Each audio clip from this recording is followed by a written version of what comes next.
துளசியை நிம்மதியா ஒரு காஃபி கூட குடிக்க விடாம அவளோட கான்டாக்ட்ல இருக்க எல்லாருமே அந்த போட்டோவை பார்த்ததால இது உண்மையா சொல்லவே இல்லை, இதனால எவ்வளவு பெரிய பிரச்சனை வரும் தெரியுமான்னு மெசேஜ் அனுப்பிக்கிட்டே இருக்காங்க.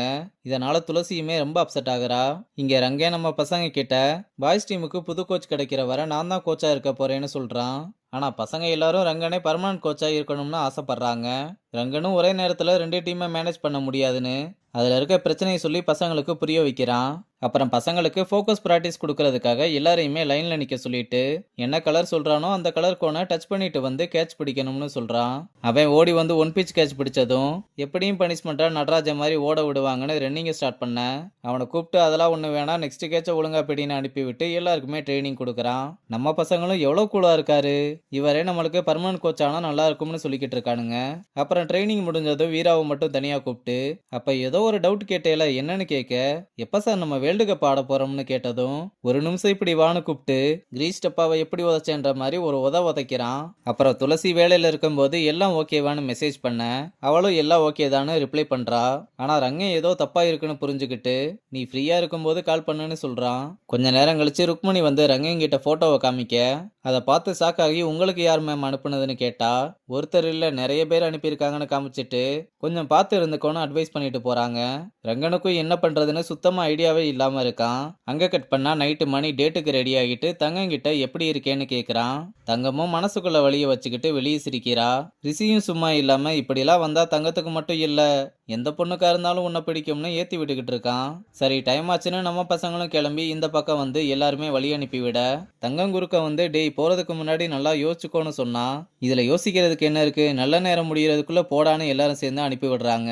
அவன் போனதும் ரிஷிக்கு ஒரு அடியை போட்டு நான் அவன் போகக்கூடாதுன்னு அவ்வளோ பண்ணிக்கிட்டு இருக்கேன், ஆனா நீ போடா போடான்னு அனுப்பி விட்டுக்கிட்டு இருக்கேன்னு சொன்னா பதிலுக்கு அவன் ஏன் போகக்கூடாதுன்னு கேட்குறான். அப்புறம் தங்கமும் மணியை பிடிச்சிருக்குன்ற விஷயத்த ரிஷி கிட்ட சொல்ல என்கிட்ட சொல்றதுக்கு அவங்கிட்டே போய் நேரடியா சொல்லியிருக்கலாம்னு கேட்டா சொல்ல போனா ஒன்னும் என்னால சொல்ல முடியல, இல்லனா நீங்க வந்து குறுக்க நின்னுக்கிறீங்கன்னு இன்னொரு அடியை போட்டு வா நம்ம ரெண்டு பேரும் அங்க போய் என்ன பண்றான்னு பார்க்கலாம்னு சொல்றா. இங்க மணி டேட்டுக்கு வந்ததும் உன் ட்ரெஸ் நல்லா இருக்கு, உன் கர்லி ஹேர் எனக்கு ரொம்ப பிடிக்கும்னு சொன்னா நம்ம பையன் தேங்க்ஸ் மட்டும் சொல்லிட்டு அவளை பார்த்து ஒரு காம்ப்ளிமெண்ட்ரி கூட கொடுக்க மாட்டான். அப்புறம் ஃபுட் ஆர்டர் பண்ணிட்டு உன்னை ஃபர்ஸ்ட் டைம் பார்த்தப்போ ரொம்ப இன்ட்ரெஸ்டிங்கா இருந்த, லாஸ்ட் மேட்ச்லயும் நீ ரொம்ப நல்லா விளாண்டேன்னு பேசிக்கிட்டு இருக்கா. இங்க தியவும் அதை வேடிக்கை பார்த்துக்கிட்டு இருக்கும்போது திரும்பி பார்த்தா தங்கம் இங்க பேசிக்கிட்டு இருக்கதை எப்படி நின்று கேட்டுக்கிட்டு இருக்கா பாருங்க. அப்ப ரிஷி தியோவை பார்த்ததும் வேகமா வந்து ஹாய் சொல்றான். இங்க நம்ம பையனும் நீங்க இவ்வளவு ஜாலியா பேசுவீங்கன்னு நான் எதிர்பார்க்கவே இல்லை, ஏன்னா ஆங்கர் அகாடமினால ஸ்டேட்டஸ் பார்ப்பாங்க ரொம்ப சீன் போடுவாங்க, ஆனா நீங்க இப்படி இல்ல, இன்னும் உங்களை அந்த வைரஸ் தாக்கலன்னு நினைக்கிறேன்னு ஜாலியா பேசிக்கிட்டு இருக்கான். இங்க தங்கம் வைத்தறிச்சல்ல எல்லாமே உன்னால தான்டா, எப்படி ஜாலியா பேசிக்கிட்டு இருக்கான்னு பாருன்னு சொன்னா இப்ப கூட ஒண்ணும் இல்ல உன் மனசுல இருக்கத போய் அவங்கிட்ட சொல்லிருன்னு ரெண்டு பேருமே சேர்ந்து அனுப்பி விடுறாங்க.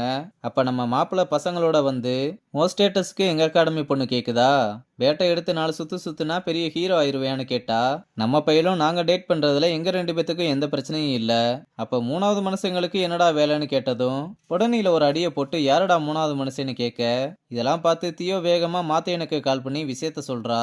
அனுவும் மாப்பிள்ளை கிட்ட நீ தேவையில்லாம பண்ணிக்கிட்டு இருக்கேன்னு சொன்னா உன் பர்சனல்ல தானே தலையிடக்கூடாது, இவங்கிட்ட நான் பேசிக்கிறேன்னு சொன்னதும் டேய் மாமா பயலே உன் மாமை மட்டும் உன் கூட இல்லைன்னா நீயும் சப்பதான்டா சப்பன்னு சொல்றான். அப்ப ரிஷியும் வந்து உங்களுக்கு என்னடா பிரச்சனைன்னு கேட்க அவளைதான் அடிச்சு மல்லு கட்ட ஆரம்பிச்சதும் மாத்தையனும் வந்து ஜாயின் பண்ணி 3 பேரும் சேர்ந்து நம்ம மாப்பிள்ளை டீமை புரட்டி எடுக்கிறானுங்க.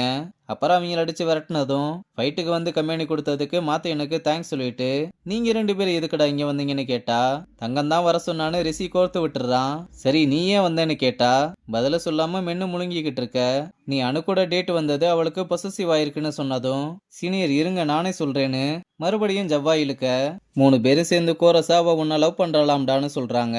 தங்கமும் சின்ன வயசுல இருந்தே உன்னை பிடிக்கும், உன்கிட்ட இதை சொல்லணும்னு ரொம்ப நாளா ட்ரை பண்ணிக்கிட்டு இருக்கேன்னு சொன்னா நம்ம பையன் சாக்குல புரியலன்னு கேட்க அணு உன்னை பிடிக்கும்னு மெசேஜ் அனுப்பும்போது தான் எனக்கு ரொம்ப ஹேர்ட் ஆச்சுடா, அப்பதான் உன் மேல இருந்த ஃபீலிங்ஸ் எனக்கு கிளியரா புரிஞ்சதுன்னு சொன்னா அதுக்கும் புரியலன்னு சொல்ல டேய் நானே ஒரு மக்கு நீ என்ன விட மக்கா இருக்கியேடா, நான் பிடிக்கும்னு சொல்றேன் நீ புரியலன்னு சொல்லிக்கிட்டு இருக்கேன்னு கேட்டா அவன் சொல்லும் போது நீ அப்படித்தானே சொன்ன இப்ப மட்டும் என்னன்னு ரிஷி மணிக்கு சப்போர்ட் பண்றான். தியோவும் இதுக்கு மேல நம்ம இங்க இருக்க வேணாம்னு சொல்ல 3 பேருமே அங்க இருந்து கிளம்புறாங்க.